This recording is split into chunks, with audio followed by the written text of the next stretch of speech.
This is my review of PES 2018 gameplay, and the reason why I'm only talking about gameplay is because FIFA beats this game in every other category, except where it really counts, in gameplay on the pitch. Players move realistically and teams play the way they do in real life, like here we see Barca attacking in waves so Suarez misses but Turan nails it. And if we look at Madrid, their signature BBC counterattack is shown here in full glory. So Bale takes off with the ball, Benzema is making a run, and Cristiano slowing down and pointing where he wants the ball. But look at Bale's foot as he uses his momentum to unleash this ridiculous knuckle shot. And as you'll see, the goalkeepers in this game are amazing. So it really takes perfection to beat De Gea from that far out. Which really brings me to the shooting in this game. It is extremely satisfying to pull off, and the game really rewards you for proper positioning of your player and getting the ball on the correct foot and putting some momentum behind your shot. If you hit a dropping ball, you end up with this lovely dipping shot, and even Asensio's dipping shot style can be seen in the game.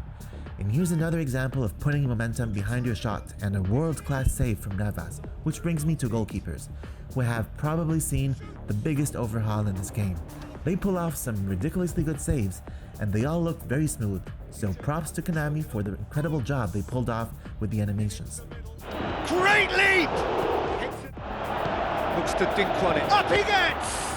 Oh, great save, real club. So here we have De Gea coming out to meet a corner kick, but he hesitates and backtracks, then pulls off this wonder save.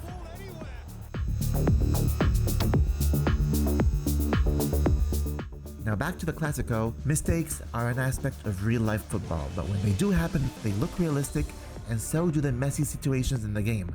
And here's another example of the reliable goalkeepers. I find myself bringing out my keeper more than I should, but that's only because they've gotten so much better in this game. Here we have Ronaldo running down the sideline the way he does every weekend, then he flicks his way to cut in, before blasting it off and triggering another lovely looking save.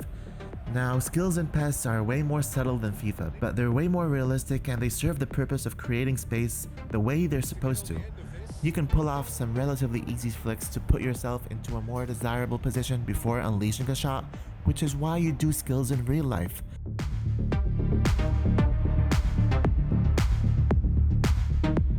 Chance to break.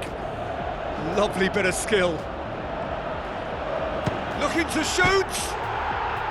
Now you can still do the fancy complicated tricks of FIFA, but unlike FIFA, they have a way more realistic success rate behind them. And more often than not, you will end up in a worse position like you would in real life if you keep trying to trick your way past professional players. But the risk is sometimes worth it. I mean, imagine if Ronaldo was able to pull this one off, or if he was able to nutmeg this player coming at him.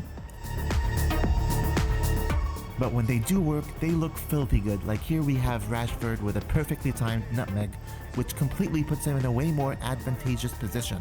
And another one right over there with a clever change of direction that puts him facing the goal. And sometimes a trick can be the only way to make an assist possible. That said, just like in the real game, your best chance of dribbling past players will be by wrong footing them, and just using your momentum while running past players. Like here, Ronaldo finds his way past all these players without pulling off a single trick. Cristiano Ronaldo! And Benzema suddenly slows down, activates close control, and moves inwards to score without actually using a trick. And here we have Rashford with his signature dash as he swiftly changes direction to beat the defender without performing a trick. And back to the Classico, I love the new corners and the set pieces without the arrows in PES 2018.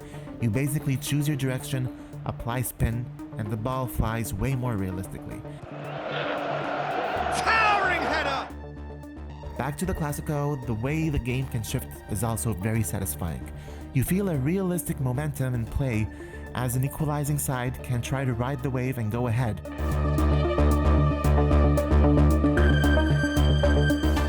Now I know headers were extremely overpowered last year, but trust me, headers are way less successful than last year's, and it's actually bothering me a bit because many headers you miss in PES should be goals in real life.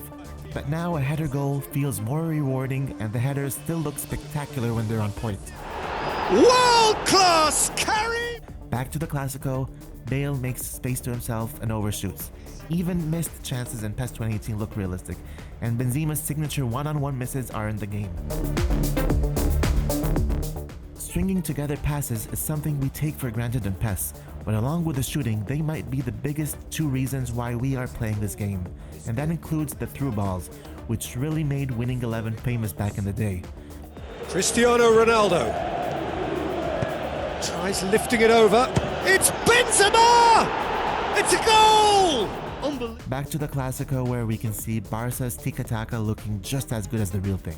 And again, we see the incredible ball physics in the way the ball ricochets off the woodwork, which brings me to the final point. The ball physics in this game are just on a completely different level than any other game. I mean, look at that half volley pickup, adding spin to the ball, and look at it skid off the ground, away from the goal, responding to the added spin on the ball. The ball has real weight. I mean, look at this powerful header, pushing the goalkeeper's free arm into the goal. This sense of untethered ball freedom is just beautiful, and it's pretty much why every moment of gameplay, even Cristiano's deflection goals, look so fresh. What goal is that? Big deflection. That's one for the dubious goals panel. So that was my gameplay review of PES 2018. I hope you enjoyed the footage and that it compelled you to give this beautiful game a chance.